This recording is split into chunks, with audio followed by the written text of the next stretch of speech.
Tired of manually clicking through Proxmox just to spin up a VM?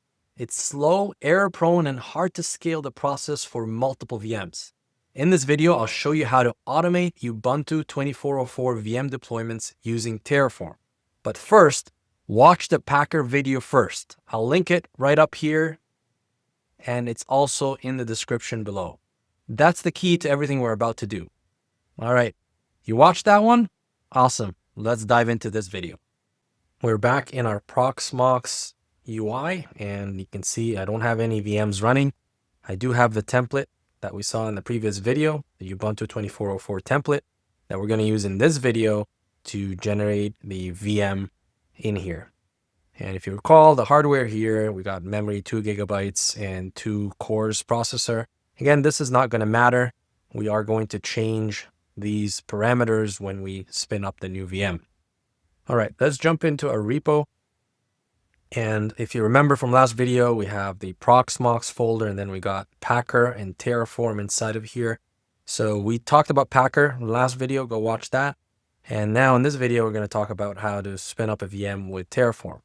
So you have a lot of information here in the README, so you can go and take a look at this. We are going to run a simple command, build shell script, that's going to run Terraform for us, or optionally, you can run Terraform init, Terraform plan, Terraform apply manually, and that will get everything going. So let's go ahead and run the build command. And this initializes Terraform and then runs a Terraform plan and then runs a Terraform apply. And as you can see here, this is the Terraform plan. So we're creating a virtual machine with all the specs that you see on the screen here. So this takes about 1.5 minutes to spin this up. And if you recall in the previous video, it took us between 4 to 6 minutes to create a template. So in total, in under 10 minutes, you can spin up a VM or any number of VMs. If you're using Terraform, you can spin them up in parallel, which speeds up incredibly your installation of a Ubuntu machine inside of Proxmox, and you don't have to use the manual method and use a point and click method inside of the UI, which is really the whole point of automation. So let's quickly take a look at the configuration here while this VM is being created. So we have the provider that we're using in Terraform is bpg/Proxmox, and this is the version. So it takes some information here, the endpoint, where you want to talk to the Proxmox server. And look, we're already good to go, right? So you see here 1 minute and 11 seconds, and it's already been installed. Let's go through the config real quick, and then we'll log into the machine. The provider here, we are looking at the endpoint with the URL of the Proxmox server, an API token that allows us to log in, and then insecure is true, so we don't have to worry about TLS and so on. Again, this is a home lab. The main resource here is this Proxmox virtual environment VM. Call it Ubuntu, and then feed it a bunch of parameters. Give it a name for the VM, a description, a few tags, a node name. And then we're going to clone. This is very important here. This block clone here, where we're going to clone a particular template. And this is the template ID that we built with Packer, 9001. And if you notice, if you go back to Proxmox, it shows you here 9001. We already see our VM is up and running. What else? Agent enable true, CPU, we're giving it cores and a variable here. And memory, we're also giving it a variable. And network device, a bridge. Disk, SCSI. This must match the template's disk interface. So we built it with SCSI 0 inside of Packer, so we're going to use the same thing. Size, we're giving it through a variable. File format must also match the template's format. And then the data store is also a variable. Operating system type. And then under cloud-init configuration, you can specify a whole bunch of options. Here, we're just specifying that this is going to use DHCP. You can, of course, add static IP from the networking perspective. The user account, for example, here we're throwing in a public key on the machine so we can SSH into it. You can do this both at the Packer level or at the Terraform level. I like to do it at the Terraform side of things so that we can make changes, but it's not either or. You can do both. A username, Ubuntu, and a password here as well that we're specifying through a variable. The hostname is set automatically to the VM name by Proxmox, so that's there. And then an output to show us the IP address, which we just saw here, so we can SSH into the box. Now, some of the variables that we were using here, so you can see the Terraform.tf vars. These are the variables, the IP address or the URL, and then the VM name, target node name. The cores, we're giving it 8 cores and 8 gigabytes of RAM, disk size 100 gigabytes, disk storage, network bridge, and here's the SSH public key that will allow me to SSH nicely into the box.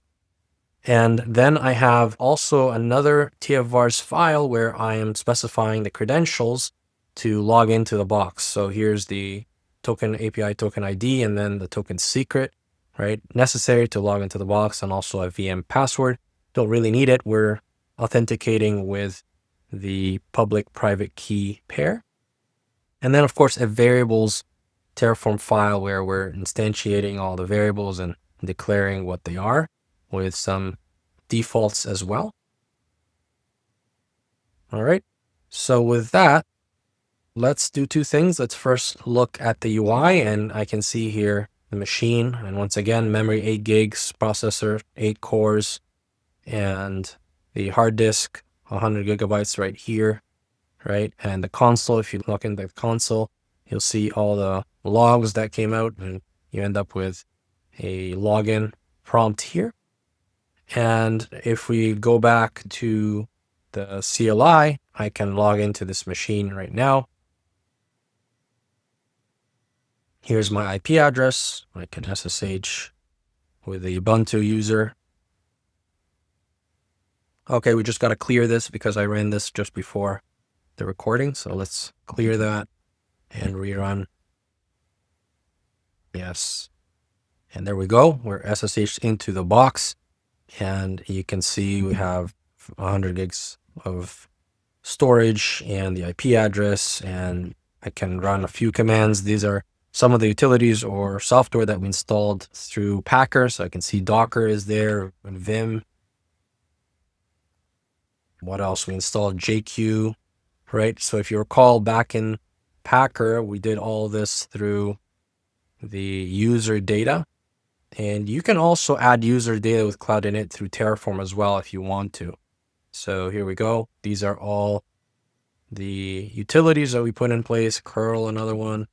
Zip, unzip, right? So all that got installed for us through the package manager here within the user data when we're creating the actual template.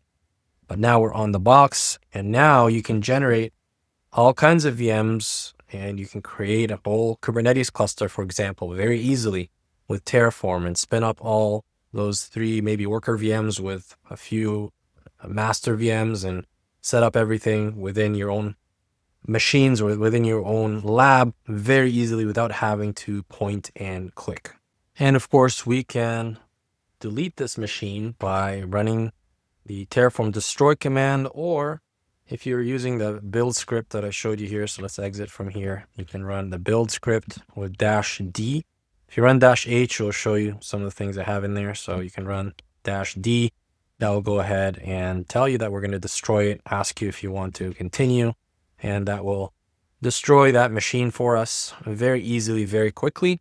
As you can see, it's already gone. You look at the UI, it's already gone. And that is it for this video. I hope you enjoyed it and learned how to use both Packer and Terraform to create a Ubuntu machine very easily and very fast.